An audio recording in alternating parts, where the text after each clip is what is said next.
महाराष्ट्र के नासिक से corona vaccine को लेके एक अजीब सा वाकया सामने आया है।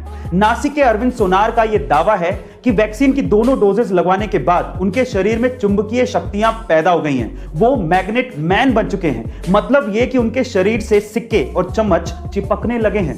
पहले तो उन्हें लगा कि शायद पसीने की वजह से होगा, लेकिन नहाने के बाद जब उन्होंने फिर से ट्राई किया तो सिक्के और चम्मच फिर से वैसे ही चिपकने लगे। पर साथ में अरविंद सोनार ने यह भी कहा कि वैक्सीन लगवाने के बाद उन्हें किसी तरह की कोई प्रॉब्लम नहीं हुई थी। प्रशासन की तरफ से रिएक्शन आया कि इसकी हम पुष्टि नहीं कर सकते, ये जांच का विषय है। पर यह सच है या अफवाह, आप लोग कमेंट सेक्शन में जरूर लिखिएगा। और ऐसे में गाइस, मान लो आप किसी वजह से अपनी कार में फंस जाओ और आपके सेंट्रल लॉकिंग सिस्टम की वजह से सारे कार के दरवाजे ऑटोमेटिकली लॉक हो जाएं और वो खुल नहीं रहे हो, तो उस सिचुएशन में आप लोग कार से बाहर कैसे निकलोगे? डोंट वरी, इसका भी एक हैक है, मैं आपको बताता हूं। उसके लिए आपको अपनी सीट के पीछे लगे डिटैचेबल हेड रेस्ट को पहले निकालना है और उसके बाद उसकी एक टांग को किसी एक विंडो के कॉर्नर पे लगाना है इस तरह से, और उसके बाद उसको धक्का देना है, जिसके बाद वो जो विंडो है वो क्रैक हो जाएगा और उसके बाद आप उससे बाहर निकल सकते हो। मजे की बात यह है कि सबसे आसान तरीके से सबसे इजीली टूटने वाला कांच आपके बैक साइड में लगा होता है, तो उसको तोड़ना और भी ज्यादा आसान होता है। क्या इसके पहले तक इफेक्ट आपको पता था? और अगर नहीं पता था तो चैट सेक्शन में लिखना मत भूलिएगा। यहाँ एक और कोरोना वायरस पूरी दुनिया के 32 से ज्यादा देशों में अपने पैर पसार चुका है, वहीं पूरी दुनिया के शीर्ष नेताओं से लेके शाही परिवार तक हमारी भारतीय संस्कृति को फॉलो कर रहे हैं। वो हैंडशेक की बजाय नमस्ते कर रहे हैं। पूरी दुनिया में भारतीय संस्कृति की तारीफ हो रही है। इसमें अमेरिका के राष्ट्रपति, फ्रांस के राष्ट्रपति, इजराइल के प्रधानमंत्री, जर्मनी के चांसलर से लेके ब्रिटेन का शाही परिवार शामिल है। और सबका यही कहना है कि अगर हमें कोरोना वायरस से जंग जीतनी है तो इसमें भारत का नमस्ते एक बहुत बड़ा हथियार साबित हो सकता है।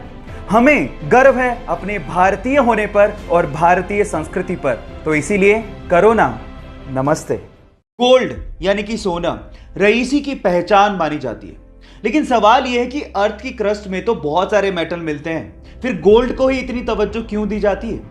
मैं आपको बताता हूं। गोल्ड एक ऐसा मेटल है जिस पे कभी जंग लगती ही नहीं है।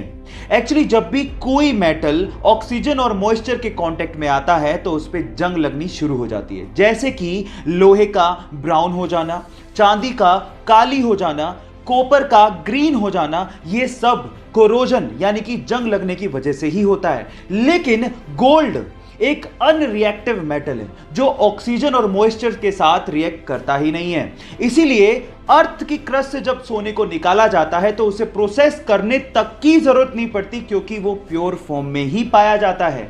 क्या इसके पहले तक गोल्ड की एक खासियत आप लोगों को पता थी? और अगर नहीं पता थी तो चैट सेक्शन में लिखना मत भूलिएगा। मान लो कि आप समंदर के बीचों बीच फंसे हो और प्यास की वजह से आपको समंदर का पानी पीना पड़ जाए, तो आप सबसे पहले प्यास की वजह से ही मरोगे, क्योंकि समंदर का पानी आपको बहुत जल्दी डिहाइड्रेट भी कर देता है। कितनी अजीब बात है कि चारों तरफ पानी है फिर भी आपकी प्यास बुझ ही नहीं सकती।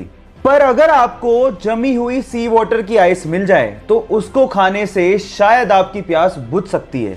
ऐसा इसीलिए होता है क्योंकि नमक बर्फ के क्रिस्टलाइन स्ट्रक्चर में फिट ही नहीं होता, इसीलिए बर्फ में पानी के मुकाबले मात्र 10% ही नमक रह जाता है, जिससे आपकी प्यास बुझ सकती है। यह नॉलेज आपको कैसी लगी? चैट सेक्शन में लिखना मत भूलिएगा।